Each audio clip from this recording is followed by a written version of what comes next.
It's Matt with Tips for Truckers over here, and today this video is about the cost of doing business.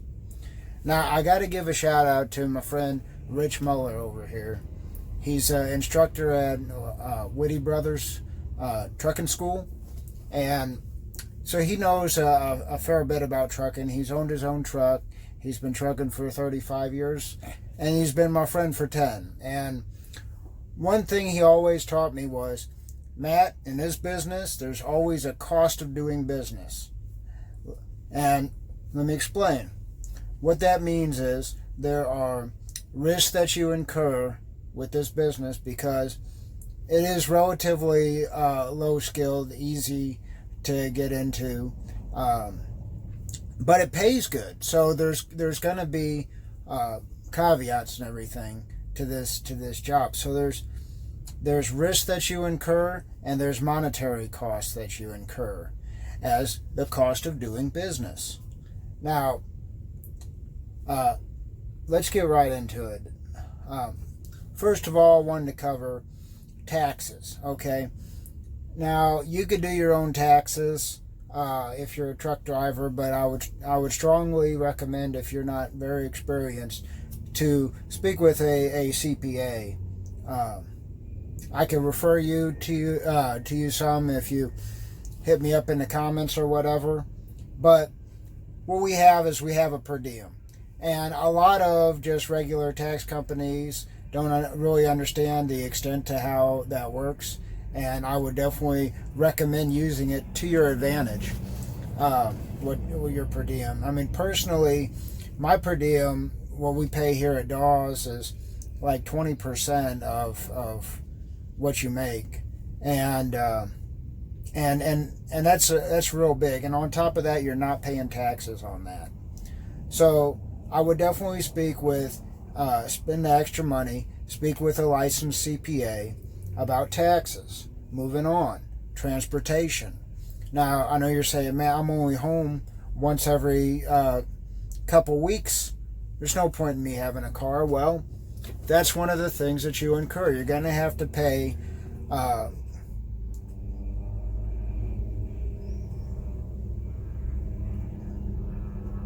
holy cow, I almost saw a helicopter crash. That was crazy, dude. But anyway, sorry about that, guys.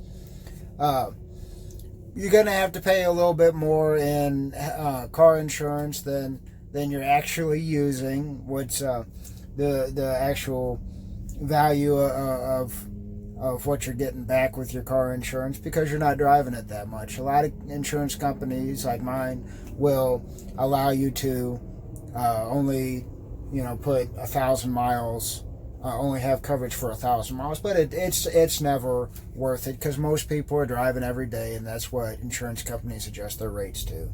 Transportation also, I will cover driving to your job. Now, if you're home every nighter, that's obvious. You know how far you're going to have to drive to your job. But if you're over the road, you may have to, cover this in another video, you may have to fly to your company and fly back when you start working there. Or, let's say you only take your home time every couple months. Hey, it might be worth it to drive that 100 miles and back to your company just to make things a little bit easier for you if you don't want to take your truck home. Moving on, another big thing is it is relatively common for truck drivers to get divorced. I mean, greater than average. And that's just another cost that you're incurred upon. So another thing is food. If you don't have a fridge in your truck like I do, I would definitely recommend having a fridge in your truck. But you're going to pay a little bit more for food than you ordinarily would, and you're not going to get the same quality if you were home every night. So that's just something you're going to have to live with. And I want to touch on one extrinsic thing, and that's relationships and friendships. That it's just the cost of doing business. A lot of your buddies, if you can't see them every night, every weekend, they're not gonna stick around. And you know what? You're probably better off, to be honest. And goes the same with just relationships with the opposite or same sex that you're in, or however you like to do that. Anyway, it's difficult. It's difficult to, like I said, it's extrinsic. There's no way of valuing it, measuring the value. But that is something, a cost that you're going to incur. Another thing is equipment. Now, hey, I'm not going to go too into depth about this because I can make an hour-long video of all the equipment that you're going to need driving a truck. You got a safety vest, hard hat.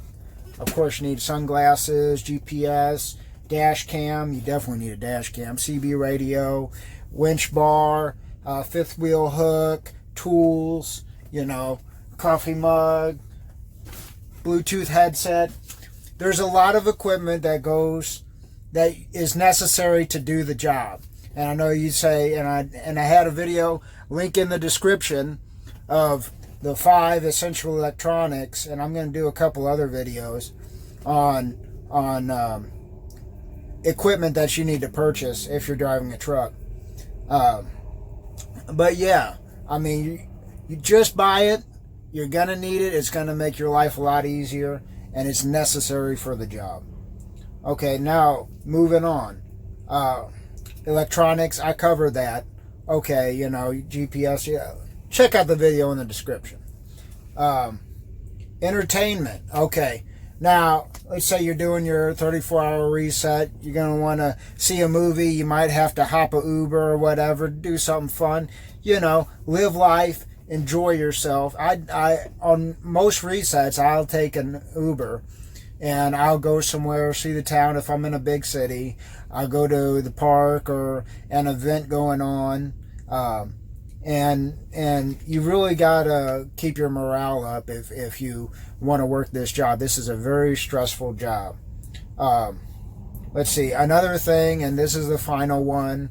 Okay, when you drive, you're incurring risks as far as tickets go, and also I'll mention it takes a little bit of a toll on your body, and that's another cost that you're going to have to incur. But going back to the tickets, now, if you drive over 1 million miles, you're going to get a ticket, period. Now, how you want to take care of that is up to you. Personally, I would not recommend, I'm not getting paid as of now to mention them, but I would not recommend TVC. I think that their prices are just outrageous. But what a lot of these companies like that do is they have a network of lawyers in the country, and you pay a monthly fee, and you get half off their lawyers. So, and that's really advantageous because you get a ticket here or there across the country, and you get a lawyer in that town. Well, you might not have to show up for court. You might not have to take that $1,000 flight and take 2 weeks off to go to bum F Egypt, if you know what I mean. So, which one of these would I recommend? Well, I have used Road Law several times, and like I said, at this point, I'm not getting sponsored by them. But I would definitely like to shout them out because they've helped me out a lot. Whether I've used them or not, they've always given me great legal advice, and there have been times where I have used them. I've had some tickets that were completely not my fault, completely outrageous, and they've always helped me out. But do your research, check out, find a good company, and definitely don't go with whoever has a podium, sitting at a podium, whatever, at the truck stop.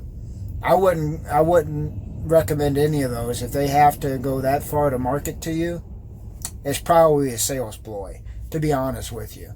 But that wraps up this video. Cost of doing business. Matt with Tips for Truckers. Have a great day. Hey, and understand there's a cost of doing business no matter where you work, especially when you're getting paid as much as we do.